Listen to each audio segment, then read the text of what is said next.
Ngayon, magluto tayo ng lunch natin.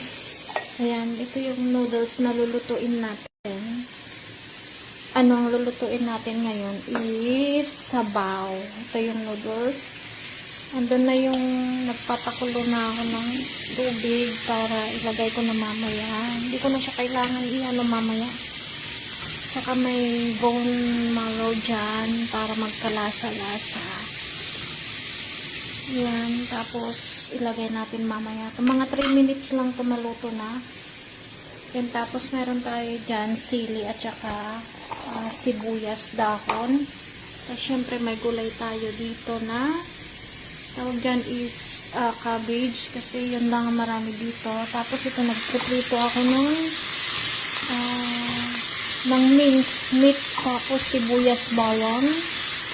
Then, mamaya, pagkatapos nito, ilagay ko din yung dilis natin na konti. Yan, mamaya ulit. Ilagay natin sa toppings na mamaya to.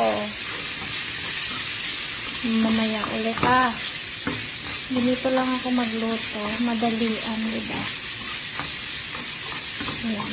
Hintayin mo mag-crunchy-crunchy yan. Tapos yan, kumukulo-kulo na. Lagay ko tong noodles. Kasi mabilisan lang. Ayan. Hindi ko alam kung madami to kasi dalawa. Ayan mo na. Try ko. Ayan. Mamaya ulit.